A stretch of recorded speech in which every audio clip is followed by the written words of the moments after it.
First of all, what is your reaction to what happened on October the 7th?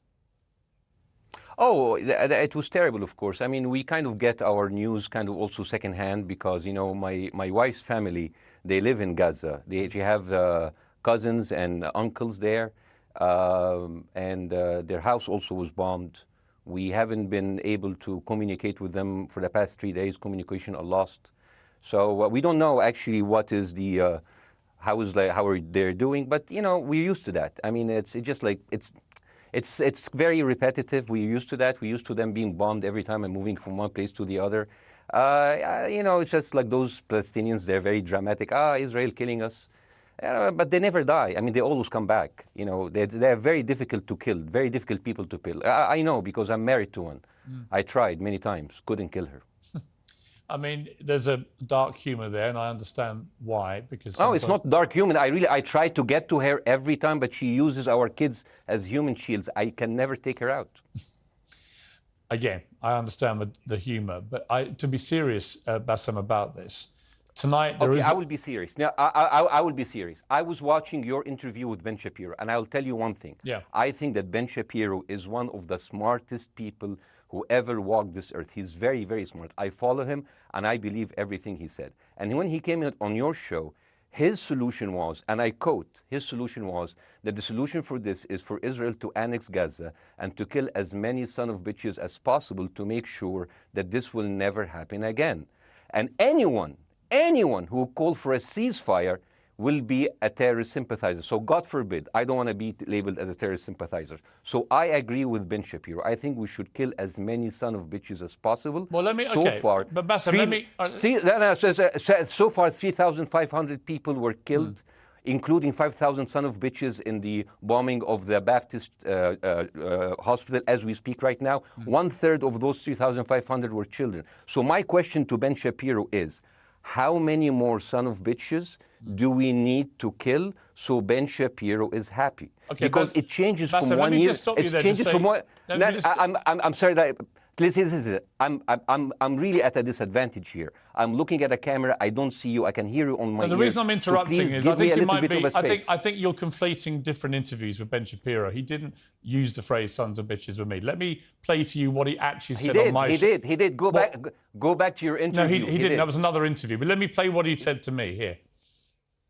Well, frankly, I don't believe in proportionate response to terrorism. I believe that the way that you stop terrorism is with wildly disproportionate response. That doesn't mean in terms of targeting civilians. It means in terms of killing as many terrorists as humanly possible and allowing them to dictate the terms of engagement by hiding behind civilians in areas that they are supposedly responsible for means that the only option for Israel is to surrender to Hamas's hatred of its own citizens, its willingness to use its own children as human shields. No country worth its salt could ever do that.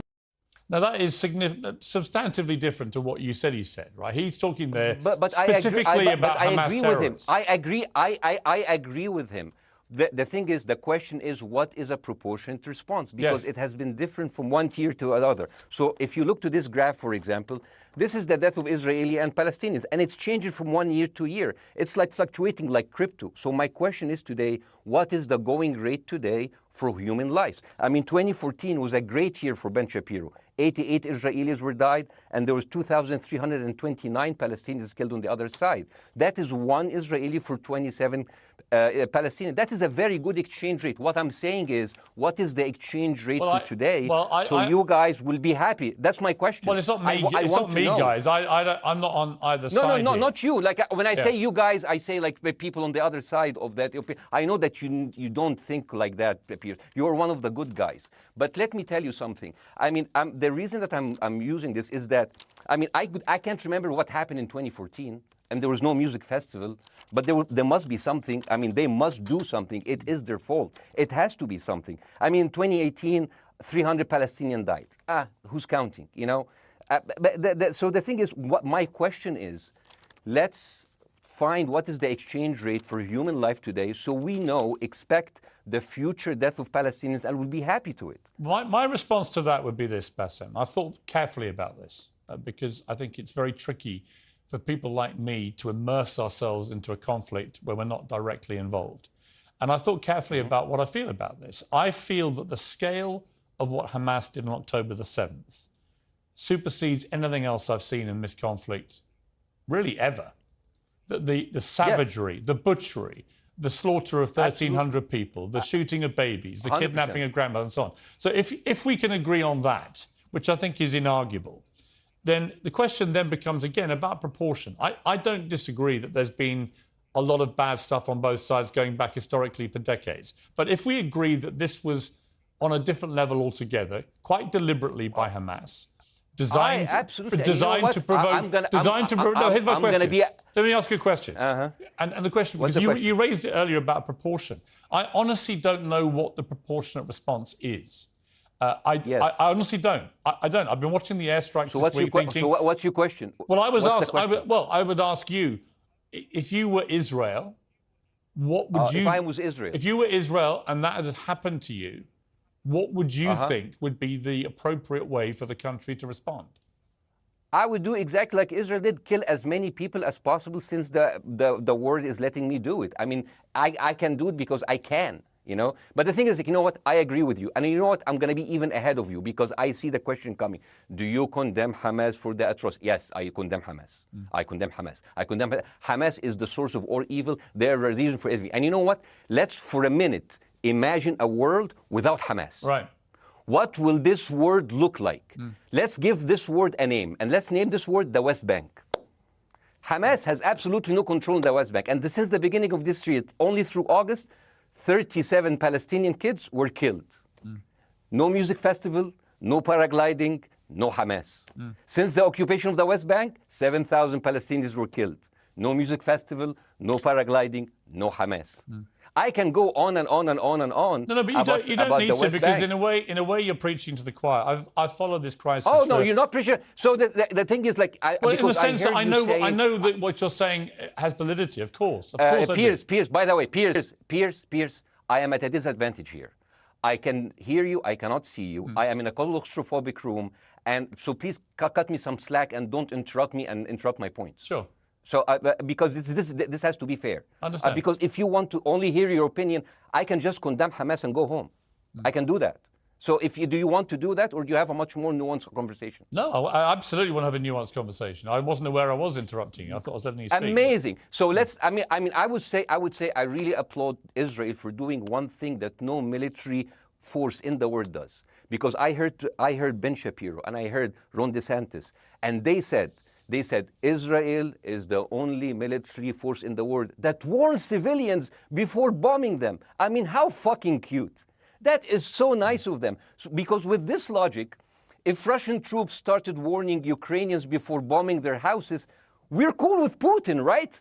I mean, okay, Habibi, you have warned them, go invade, it's fine, you have done your job. I mean, the thing is, and I understand, and I also heard Ben Shapiro talking about Human Shield. So you remember my wife's family, they live in Gaza. So I asked them, I told them, when Israel give you the nice warning, the cute warning, does Hamas force you to stay in your home so you can be bombed and use as Human Shield?